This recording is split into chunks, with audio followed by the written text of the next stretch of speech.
கட்டுநாயக்க பண்டார்நாயக்க சர்வதேச விமான நிலையத்தில் இடம்பெறும் ஊழல் மற்றும் கையூட்டு நடவடிக்கைகளால் இலங்கையின் சர்வதேச நற்பெயருக்கு பெரும் களங்கம் ஏற்பட்டுள்ளதாக பாதிக்கப்பட்ட தமிழ் பயணி ஒருவர் தனது கசப்பான அனுபவத்தை பகிர்ந்துள்ளார். கடந்த ஆகஸ்ட் மாதம் 10ஆம் தேதியன்று அபுதாபி ஊடாக ஜெர்மனியின் பிராங்க்பர்ட் நகருக்கு செல்வதற்காக கட்டுநாயக்க விமான நிலையத்திற்கு சென்ற பயணி ஒருவரே இத்தகைய அநீதிக்கு முகம் கொடுத்துள்ளார்.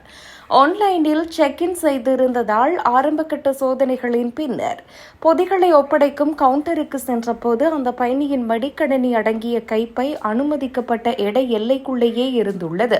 எனினும் கவுண்டரில் இருந்த அதிகாரி பயணியின் தோளில் தொங்கிக் கொண்டிருந்த சிறிய பையையும் எடை பார்க்க வேண்டும் என வற்புறுத்தியுள்ளார்.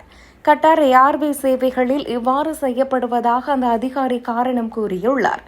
அதன் பின்னர் மேலதிக எடைக்காக $160 செலுத்த வேண்டும் எனவும் அல்லது தமக்கு நேரடியாக $100 லஞ்சமாக தந்தால் லக்கேஜ் டேக் போட்டு விடுவதாகவும் அந்த அதிகாரி ரகசியமாக பேரம் பேசியுள்ளார்.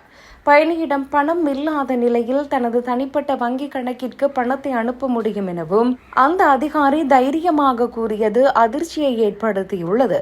இறுதியில் விமானத்தை தவறவிடக்கூடாது என்பதற்காக தனது லக்கேஜில் இருந்த 4 இளநீர்கள் மற்றும் சிறிய பலகார பையை அங்குள்ள ஊழியர் ஒருவருக்கு வழங்கி எடையை குறைத்து அப்பயணி பயணத்தை தொடர்ந்துள்ளார். நாட்டை முன்னேற்ற கட்டங்களும் நவீன அமைப்புகளும் மட்டும் போதாது என்றும் விமான நிலையம் போன்ற பிரதான இடங்களில் உள்ள அதிகாரிகளின் நேர்மையும் பொறுப்புணர்வுமே நாட்டின் கௌரவத்தை பாதுகாக்கும் எனவும் சமூக ஆர்வலர்கள் சுட்டிக்காட்டுகின்றனர்.